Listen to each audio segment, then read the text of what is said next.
මහා යුද්ධය හෙවත් පළමුවන ලෝක සංග්‍රහමය.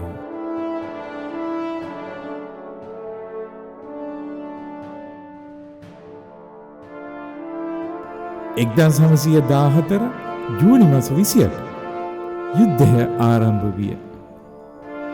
1918 11 වන මාස 11 වන දිනේ 11 වන පැයේදී යුද්ධය අවසන් විය.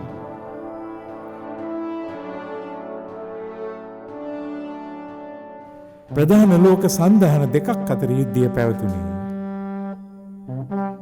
එක් සන්ධානයක් මිත්‍රපිල ලෙස හැඳින්වූ අතර අනෙක් සන්ධානය මධ්‍යම යුරෝපා බලවතුන් ලෙස හැඳින්විය. මිත්‍රපිලට අයත් ප්‍රධාන රටවල් බ්‍රිතාන්‍ය සහ එහි යටත් රටවල්. ප්‍රංසය,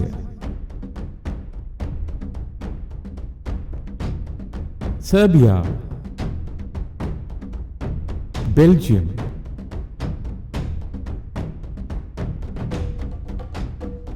රුසියානු අධිරාජ්‍ය, මොන්ටෙනීග්‍රෝ. ජපානය 1914 වර්ෂයේදී සම්බන්ධ විය.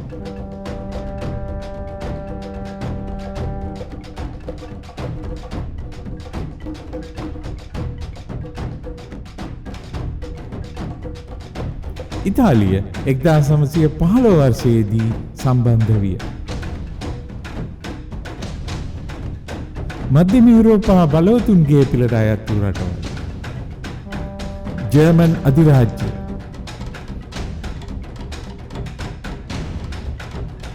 ඔස්ට්‍රියා හංගේරියානු අධිරාජ්‍ය, බල්ගේරියා, ඔටෝමාන් තුර්කි අධිරාජ්‍ය. සහභාග බලයක් ලෙස සම්බන්ධ වූ රට ඇමරිකා එක්සත් ජනපදය වර්ෂ 1917 දී යුද්ධයට සම්බන්ධ විය. නමුත් ඇමරිකා එක්සත් ජනපදය මිත්‍ර සන්ධානයේ සමාජිකයෙක් නොවේ.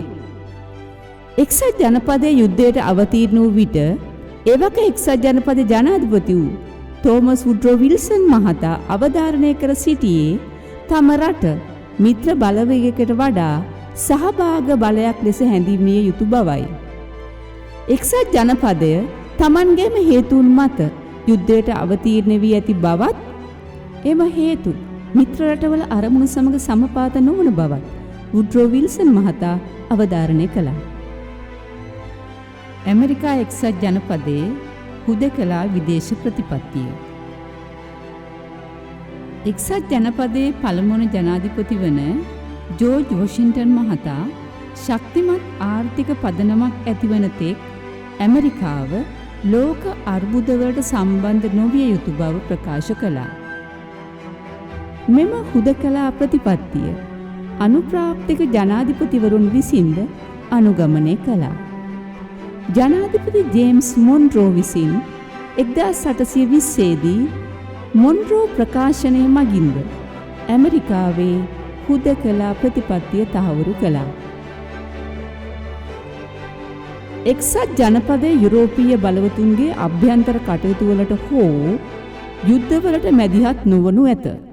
බටහිර අර්ධගෝලයේ ඕනෑම ජාතියකට පීඩා කිරීමට හෝ පාලනය කිරීමට යුරෝපීය බලවතෙකු දරන ඕනෑම උත්සාහයක් එක්සත් ජනපදයට එරෙහි සතුරු ක්‍රියාවක් ලෙස සලකනු ලබනු ඇත. ඒ අනුව 1914 ජූලි 28 වන දින මහා යුද්ධය ආරම්භ වීමත් සමගම ඇමරිකානුවන්ගෙන් බහුතරයක් මධ්‍යස්ථ විදේශ ප්‍රතිපත්තියක පිහිටා කටයුතු කළා. ඇමරිකානු අයිතිවාසිකම් සහ අවශ්‍යතා බරපතල ලෙස උල්ලංඝනය නොවන්නේ නම් මැදිහත් වීමෙන් වැළකී සිටීමට ඇමරිකාව අධිෂ්ඨාන කරගෙන සිටියේය. කෙසේ වුවත් යුද්ධය ආරම්භ වූ සමයේ සිට ඇමරිකාව එහි උපරිම ඵල නෙලා ගනිමින් සිටියා. ආහාර, ඇඳුම් පැළඳුම්, රෙදිපිලි, යුද ආයුධ යුරෝපා රටවලට විකිණීමෙන් ඇමරිකාව අති මහත් ලාභයක් උපයා ගැනීමට සමත් වුණා. මෙම කාලවකවානුව වන විට යුද්ධය යුරෝපා මහද්වීපයට පමණක් සීමා වී පැවතුණා. එනිසා ජර්මනිය සහ එක්සත් ජනපදය අතර ගැටුමක් ඇතිවීමේ පසුබිමක්ද පැවතියේ නැත. බ්‍රිතාන්‍ය අධිරාජ්‍ය ඇට්ලන්ටික් සාගරය ඔස්සේ ජර්මනියට පැවති නාවක මාර්ග අවහිර කිරීම. ජර්මනිය වෙත ඇට්ලන්ටික් සාගරය ඔස්සේ භාණ්ඩ සැපයන ප්‍රධාන මාර්ග දෙකක් පැවතින. ඉංග්‍රීසි ඕඩය සහ ඩෝවර් සමුද්‍ර සංධිය හරහා උතුරු මුහුද ඔස්සේ පැවති නාවක සැපයුම් මාර්ගය.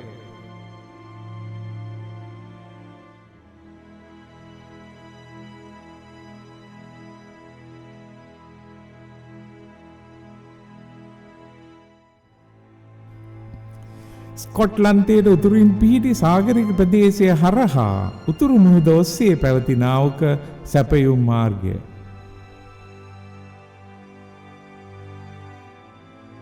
බ්‍රිතාන්‍ය නාවක හමුදාව විසින් මෙම මුහුදු සැපයුම් මාර්ග දෙකම අවහිර කිරීමට පියවර ගනු ලැබුවේය. එක්සත් ජනපදයේද එක්සත් රාජධානියේ මෙම ක්‍රියාමාර්ගය සම්බන්ධයෙන් අප්‍රසාදය දැක්වුවේ. මන්ද එම රාජ්‍ය විසින්ද ජර්මනියට විවිධ භාණ්ඩ අපනයනය කරනු ලැබුවේ මෙම නාවක මාර්ග ඔස්සේ නිසාය. ජර්මන් අධිරාජ්‍ය සබ්මැරීන් මගින් ඇට්ලාන්ටික් සාගරයේ නාවික කටයුතු පාලනය කිරීමේ මෙහෙයුම් ආරම්භ කිරීම. බ්‍රිතාන්‍ය තම නාවක මාර්ග අවහිර කිරීමට එරෙහිව 1915 වසර ආරම්භයේදී ජර්මන් අධිරාජ්‍ය නිවේදනයක් නිකුත් කළා. බ්‍රිතාන්‍යයට භාණ්ඩ සපයන සියලුම මුහුදු යාත්‍රාවලට අනතුරු ඇඟවීමකින් තොරව කුඩා සබ්මැරීන හෙවත් යූ-බෝට්ස් අන්ඩර්වෝටර් බෝට්ස් වලින් ටෝපිඩෝ ප්‍රහාර එල්ල කරන බවයි. මෙම නාවක ක්‍රියාන්විතය තුළින් ජර්මන් අධිරාජ්‍ය අපේක්ෂා කළේ එක්සත් රාජධානියේ ආර්ථික ශක්තිය සහ යුද ශක්තිය දුර්වල කිරීමයි. තම යුද ශක්තිය පවත්වාගෙන යාම සඳහා බ්‍රිතාන්‍ය රජය මගී ප්‍රවාහන නෞකා තුළ යුද අවිධ ආනයනය සඳහා පියවර ගත්තා. කෙසේ වුවද ජර්මන් අධිරාජ්‍යයේ මෙම නාවක ක්‍රියාන්විතය එක්සත් ජනපදයේ භාණ්ඩ අපනයන වෙළඳාමටද අවාසිදායක ලෙස බලපෑවා. එක්සත් ජනපද ජනාධිපතිවරයා වූ තෝමස් වුඩ්‍රෝ විල්සන් මහතා මෙම සීමා රහිත සබ්මැරීන නාවක මෙහෙයුම පිළිබඳව ජර්මන් රාජ්‍ය වෙත තම අප්‍රසාදය පළ කර සිටියා. 1915 මැයි 7 වන දින RMS Lusitania royal marine service රාජකීය තැපැල් නැව මුහුදුවත් වීම. මෙම නෞකාව ඇමරිකා එක්සත් ජනපදයට අයත් නෞකාවක් නොවේ. මෙය එක්සත් රාජධානියට අයත් නෞකාවකි. ලොව එකල පැවති විශාලතම නෞකාව මෙයයි. එමෙන්ම වාෂ්ප බලයෙන් ක්‍රියා කළ වේගවත්ම නෞකාවකි. මෙම නෞකාව යුද නැවක් නොව තැපැල් සහ මගීන් ප්‍රවාහනය කළ නෞකාවකි. ලුසිටානියා නැව නිව්යෝක් වරායේ සිට බ්‍රිතාන්‍යයේ ලිවර්පූල් වරාය දක්වා යාත්‍රා කරමින් සිටියේ. 1915 මැයි 7 වන දින අයර්ලන්ත දූපත ආසන්නයේදී ජර්මානු සබ්මැරිනයක් මගින් මුහුදේ ගිල්වා දමනු ලැබීය. මගින් 1959 දෙනෙකු සහ කාර්ය මණ්ඩලය සමග විනාඩි 20ක් වැනි කෙටි කාලයක් තුළ ඇට්ලාන්ටික් සාගරය ලුසිටානියා නැව ගිලගත්තේය.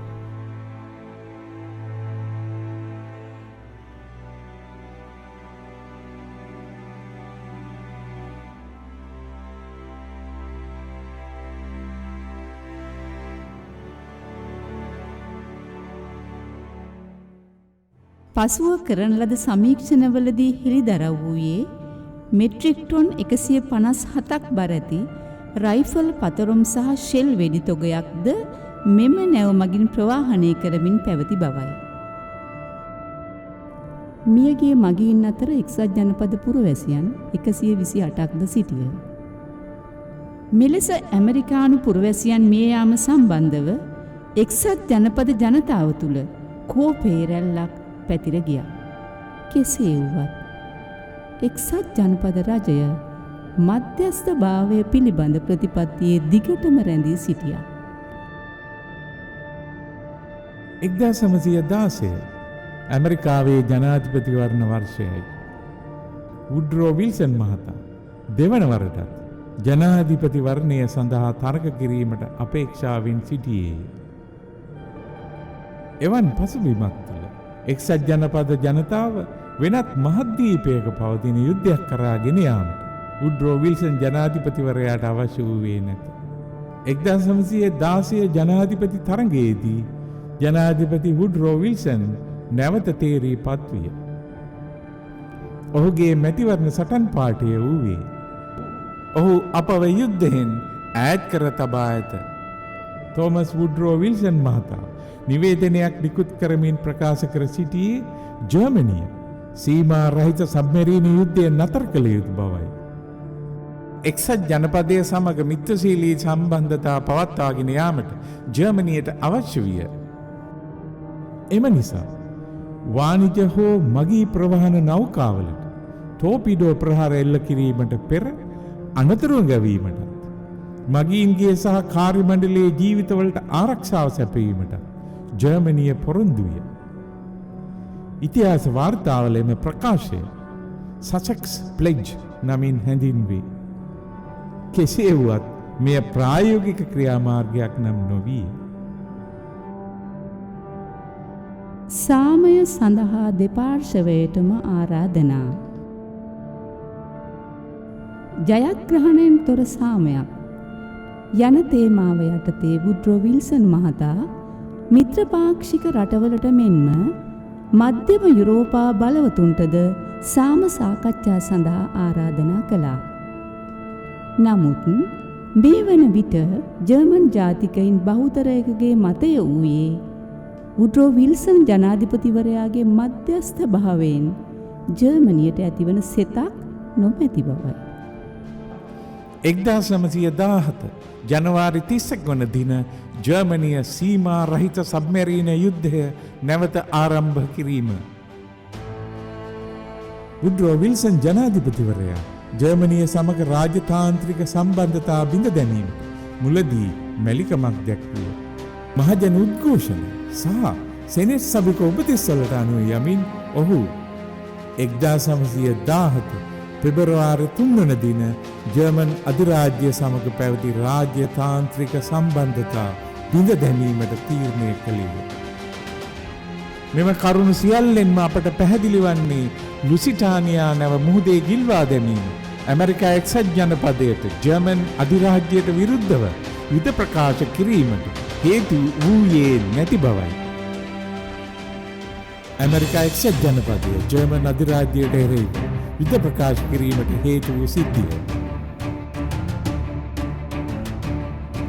Zimmermann Telegram.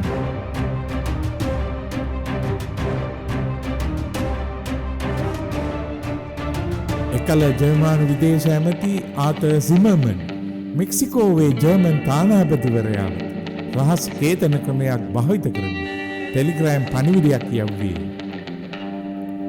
අපි මෙක්සිකෝව සමග සන්ධානයක් යෝජනා කරමු. අපි එකට යුද්ධ කරමු. සාමය ඇති කරගනිමු. මෙක්සිකෝ රාජ්‍යයට අයත්ව පැවති නිව් මෙක්සිකෝ, ටෙක්සාස් සහ ඇරිසෝනාහි අහිමි වූ භූමිය නැවත අත්පත් කර ගැනීම ජර්මන් රාජ්‍ය මෙක්සිකෝට ආධාර දීමට සූදානම්. ජපානයේද මෙම සන්ධානයට සම්බන්ධ කර ගැනීමට කටයුතු කළ යුතුයි. Zimmermann ටෙලිග්‍රෑමයේ අන්තර්ගතය එයයි. Zimmermann ටෙලිග්‍රෑමයේ පසුබිම ඇමරිකා එක්සත් ජනපදය මෙක්සිකෝ රාජ්‍යත් අතර වර්ෂ 1846 සිට වර්ෂ 1848 දක්වා යුද්ධයක් පැවතියේ. ඇමරිකානු මෙක්සිකෝ යුද්ධය නමින් හැඳින්වෙන වසර දෙකක් පැවති මෙම යුද්ධය අවසානයේ එක්සත් ජනපදය සහ මෙක්සිකෝ ගිවිසුමක් අත්සන් කළේ. මෙක්සිකෝවේ භූමි ප්‍රමාණය අඩකට වඩා වැඩි භූමි ප්‍රමාණයක් එක්සත් ජනපදයට පවරා දීමට මෙක්සිකෝ රාජ්‍යයට සිදුවිය. මෙම භූමිය California, නෙවාඩා, යූටා, කොලරාඩෝ, Arizona, New Mexico, Texas යන ප්‍රාන්ත බවට පත් වුණා. මෙම භූමි ප්‍රමාණය සඳහා එක්සත් ජනපදය විසින් ඩොලර් මිලියන 15ක මුදලක් මෙක්සිකෝවට ගෙවනු ලැබීය. ආතය සිමර්මන් මෙක්සිකෝ රාජ්‍යයට යෝජනා කර සිටියේ එම භූමියෙන් කොටසක් නැවත මෙක්සිකෝ රාජ්‍යයට දිනා ගැනීමට ජර්මනියට උපකාර කළ හැකි බවයි. විදුලි පණිවිඩයේ ප්‍රධාන පරමාර්ථ. ඇමරිකාව සහ මෙක්සිකෝ අතර යුද්ධයක් ඇති කර ඇමරිකානු යුද ශක්තිය වෙනත් අතකට යොමු කරවීම. මිත්‍ර පාක්ෂික රාජ්‍යයන් වෙත ඇමරිකානු අවි අපනයනය අඩපණ කිරීම. ඇමරිකාව සිය හුදකලා ප්‍රතිපත්තිය හෙවත් මධ්‍යස්ථව සිටීමේ ස්ථාවරය වෙනස් කිරීම. සිමර්මන් ටෙලිග්‍රෑමය බ්‍රිතාන්‍ය රහස් ඔත්තු සේවා අතට පත්විය. ඔවුන් එම රහස් කේතන ක්‍රමය විකේතනය කර පණිවිඩය කියවීමට සමත් විය. පසුව එම තොරතුරු ඔවුන් ඇමරිකානු ජනාධිපති වුඩ්රෝ විල්සන් මහතාට ලබා දුන්නේ. මෙම ලිපිය ඇමරිකාව යුද්ධයට පටලවා ගැනීම සඳහා බ්‍රිතාන්‍ය ප්‍රබන්ධ කරන ලද එකක් දැයි ඇමරිකාව තුළ යම් සැකයක්ද පැවතියේය. එම ලිපිය ප්‍රසිද්ධ කිරීම සමගම ජර්මන් අධිරාජ්‍යයේ සතුරු හැඟීම ඇමරිකානු ජනතාවට අවබෝධ විය. ඇමරිකානු ජනතාව තුළ පැන නැගුණු බලවත් ජර්මන් විරෝධී ආකල්ප නිසා ඇමරිකාවේ මධ්‍යස්ථව සිටීමේ ස්ථාවරය වෙනස් කිරීමට සිදුවිය. ඇමරිකා එක්සත් ජනපදය ජර්මන් අධිරාජ්‍යයට එරෙහිව යුද ප්‍රකාශ කිරීම. 1910 අප්‍රේල් 6 වන දින එක්සත් ජනපදය ජර්මනියට එරෙහිව යුද ප්‍රකාශ කළේ.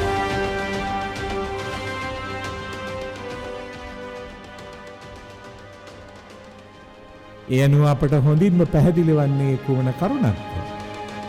පළවන ලෝක සංග්‍රාමයට ඇමරිකා එක්සත් ජනපදය සම්බන්ධ වන්නේ ඇමරිකාවට අයත් නොවූ ලුසිටානියා නැව ගිල්වා දැමීම නිසා නොවන බව නොවේද?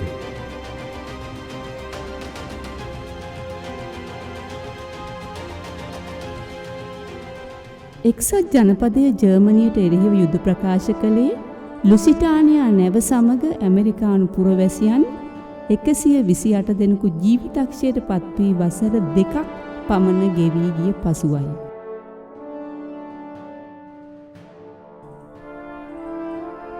වුඩ්රෝ විල්සන් මහතා කොංග්‍රසයෙන් ඉල්ලා සිටියේ ප්‍රජාතන්ත්‍රවාදය සඳහා ලෝකය සුරක්ෂිත කරන සියලු යුද්ධ අවසන් කිරීමේ යුද්ධයක් සඳහා අනුමැතිය ප්‍රදානය කරන ලෙසයි.